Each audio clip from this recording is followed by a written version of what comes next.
سیاسیەکان و حکومەتی هەرێمی کوردستان کەم جار هەبووە لەسەر ئەو سوکاتیانەی بە کورد دەکرێت قسەیان هەبێت و بەرپەرچی بدەنەوە.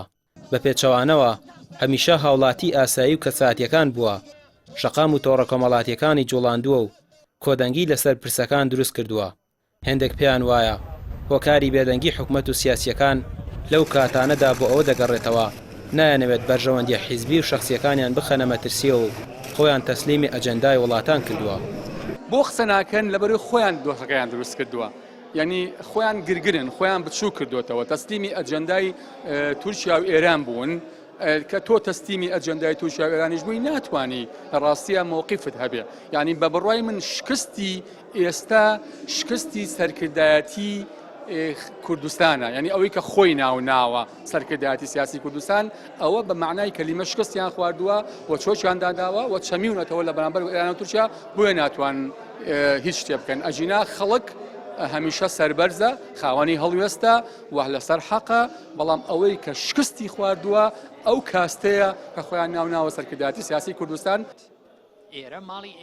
ئەندامێکی سەرکردایەتی پارتی دەڵێت لەم پرسانەدا کە حکومەت و سیاسیەکان بێدەنگ و زیاتر خەڵکی ئاسایی نیشتیمانیانەتر دەردەکەوێت هۆکاری سەرەکی بۆ نەبوونی یەکریزیە لە نێوان پارتە کوردیەکان.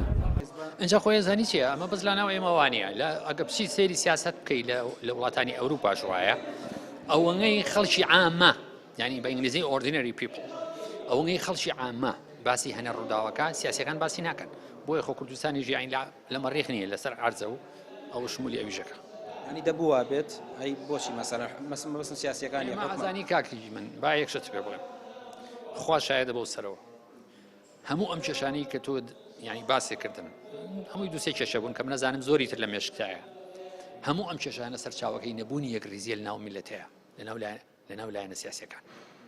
ئێمە پەرد بووین، بۆیە مێشولەیەک پێمانەوێرێ.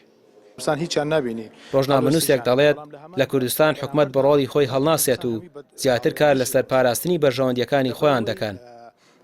یەکەم ئەوەی لە هەرێمی کوردستان هەیە دامەزراوە نییە، دامەزراوەی حکومی نیە، وەکو حکوومەتێکە بەرژەوەندی میلەتەکەی و بەرژەوەندی خەڵکەکەی لە پێش هەموو شتێکەوە بێ، بەڵکو حکوومەتێکی بنەماڵەیە و حزبیە کە هەمیشە بەرژەوەندی ئابووری و سیاسی و شخصی و بنەماڵەیی خۆی لە بەرچاو گرتووە. بۆیە ئەگەر وەڵامی تورکیا بداتەوە بە توندی بەرژەوەندەکانی خۆی دەکەوێتە مەترسیەوە. لە هەر ڕوودا و پرسێکی نیشتیمانیدا کاتێک لە کوردستان ڕوویداوە بە کەمپین و هاشتاگی تۆڕی کۆمەڵایەتی فەیسبوک و گردبوونەوەی ناڕەزایی خەڵکی هەڵوێستیان دەربڕیوە و ئیدانە و شەرمەزاریان کردووە، بەتایبەت ئەو هێرشە میدیایی و هێرشە سەربازیانەی کە لەلایەن وڵاتانی دراوسێەوە دەکرێنە سەر کوردستان. ئەوەی جێگەی نیگەرانی خەڵکە بێدەنگی و سەرکەسکردنی حکومەتی هەرێمە کە هیچ کات نەهاتۆتە دەنگ و قسەی لەبارەوە نەکردووە. ڕامیار عوسمان، کەناڵی پێام، سلێمانی.